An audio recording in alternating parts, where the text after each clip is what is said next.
నమస్తే అండి. ఎలా ఉన్నారు అందరూ? బాగున్నారా? నేనైతే బాగున్నానండి. మీ అందరికీ అమ్మవారి ఆశీస్సులు ఎల్లప్పుడూ ఉండాలని కోరుకుంటూ ఈ పరిహారాన్ని చేసుకోవడం వల్ల నిత్యం డబ్బు ధనము ఆకర్షింపబడుతుంది. ఇంకాను లక్ష్మీ అమ్మవారు మనకి ధనానికి సంబంధించిన ఏవైతే కోరికలు ఉన్నాయో ఆ కోరికలు తీర్చడానికి అమ్మవారి యొక్క ప్రసన్నత అనేది మనకు లభిస్తుంది. నిరంతరం సంపద డబ్బు రావడానికి పెరగడానికి మార్గాలు తెలుస్తాయి. ఇంకా ఏదైనా ఒక పని చేద్దాం అనుకుంటున్నారు, ఆ సమయానికి డబ్బులు చేతికి అందకుండా ఉండడంతో పాటు ఆ ఉన్న డబ్బులు అంటే మీ చేతిలో ఉన్న డబ్బుల్ని వేరే ఖర్చులకు వాడడము, అనవసరమైన వాటికి ఖర్చు పెట్టడము ఈ విధంగా జరుగుతూ ఉంటే ఆ సమస్యల నుంచి కూడా మీరు బయటపడతారు ఈ పరిహారం చేసుకోవడం వల్ల. ఇంకా మీకు ధనం రావడానికి కూడా ఒక మార్గాలను చూపిస్తుంది ఈ పరిహారం. మరి ఈ పరిహారాన్ని దేనికోసం చేసుకోవాలనేది తెలుసుకున్నారు కదండి ఇప్పుడు. ఇక ఈ పరిహారాన్ని అయితే ఆడవారైనా మగవారైనా సరే చేసుకోవచ్చు. కానీ ఆడవారు మీరు నెలసరిలో ఉన్నప్పుడు మాత్రం చేయకండి. నియమాలైతే ఇవి ఉన్నాయండి. ఇక పరిహారాన్ని ఎప్పుడు చేసుకోవాలి, ఏ విధంగా చేసుకోవాలి ఇవన్నీ కూడా చెప్తాను. దానికన్నా ముందు ఒక చిన్న రిక్వెస్ట్ మీ అందరికీ, ఈ వీడియోకి ఒక లైక్ ఇవ్వండి. అలానే సబ్స్క్రైబ్ కానివారు కొత్తవారు ఉంటే కనుక మన ఛానల్ సబ్స్క్రైబ్ చేసుకుని ప్రతిరోజు మీకు నోటిఫికేషన్ వచ్చేలా ఆల్ అనే ఆప్షన్ తప్పకుండా ట్యాప్ చేసి పెట్టుకోండి. ఇంకాను మన ఛానల్లో అనేక సమస్యల మీద రకరకాల పరిహారాలు ఉన్నాయండి. అన్నీ మంచి పరిహారాలే. మీరు ఒక్కసారి ఛానల్లోకి వెళ్ళి చూడండి. మీకు నచ్చిన ఒక పరిహారాన్ని ఎంచుకొని ప్రయత్నం చేయండి. మీకు వచ్చిన మార్పుని ఫలితాన్ని అయితే నాతో షేర్ చేసుకోవడం మాత్రం మర్చిపోకండి. సరేనండి. ఇక పరిహారాన్ని ఎలా చేయాలనేది ఒకసారి చూసేద్దాం. ఈ పరిహారాన్ని అయితే మనం సోమవారం రోజున చేసుకోవాలి. ఇక పరిహారానికి కావాల్సిన పదార్థాలు ఏంటో ఒకసారి చూద్దాం. ఒక వైట్ పేపర్ కావాలి ఇలాంటిది. అలానే ఒక ఎరుపు రంగు దారం, అంటే మామూలుగా బట్టలకు కుట్టే దారం ఉంటుంది కదండి, దాన్ని తీసుకోండి. అలానే ఒక ఎరుపు రంగు క్లాత్ కావాలండి. ఇంకాను పసుపు, అలానే కొద్దిగా నీళ్లు, ఒక రెడ్ కలర్ పెన్ను కావాలండి. పరిహారానికైతే ఇవన్నీ కూడా అవసరం పడతాయి. ముందుగా పరిహారం చేసుకుందామనే టైంకి మీరు ఇవన్నీ కూడా సిద్ధం చేసుకొని మీరు పరిహారాన్ని మొదలుపెట్టండి. ఇక ఈ పరిహారాన్ని సోమవారం రోజున ఉదయం 5 గంటల నుంచి మధ్యాహ్నం 12 గంటల లోపుగా చేయాలండి. దానికి ముందు చేయకూడదు, దాని వెనక కూడా చేయకూడదండి.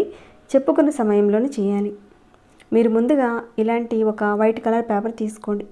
ఇంత మాత్రం సరిపోతుందండి పేపర్ అనేది. అంటే రోళ్ళతో ఉన్న పేపర్ మాత్రం తీసుకోకండి. పూర్తిగా వైట్ కలర్తో ఉన్న ఇలాంటి పేపరే తీసుకోండి.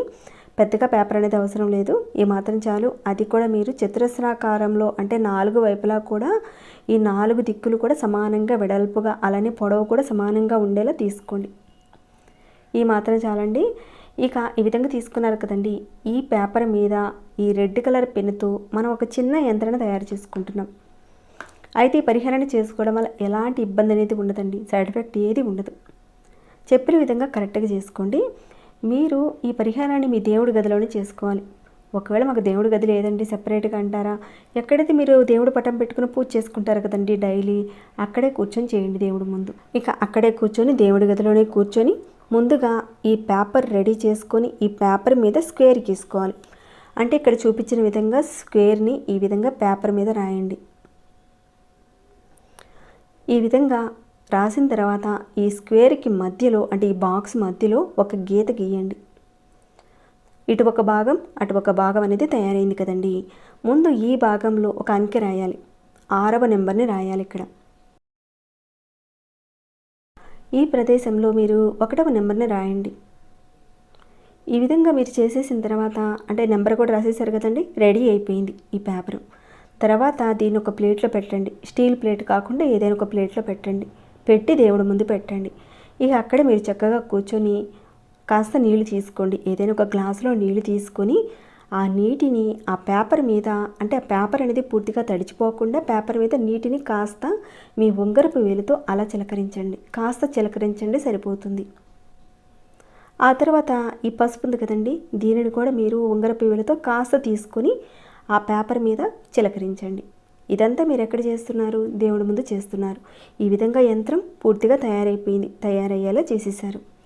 ఇక తర్వాత మీరు చేయవలసింది ఏంటంటే మీ యొక్క ఉంగరపు వేలుని ఈ 6వ సంఖ్య మీద ఈ విధంగా పెట్టండి. ఈ విధంగా పెట్టిన తర్వాత మీరు ఒక మంత్రాన్ని చదవాలి. ఈ మంత్రానికి గురోపదేశం అవసరం లేదండి. నేను ఈ మంత్రాన్ని స్క్రీన్పై ఇస్తాను, అలానే డిస్క్రిప్షన్ బాక్స్లో కూడా ఇస్తానండి, మీరు ఒకసారి చూడొచ్చు. ఇంతకీ ఆ మంత్రం ఏంటంటే ఓం నమః శివాయ, ఓం నమః శివాయ అని ఈ మంత్రాన్ని మీరు ఒక 2 నిమిషాల పాటు మనసులో అనుకోవాలి. 6వ సంఖ్య మీద పెట్టి మంత్రాన్ని జపించారు.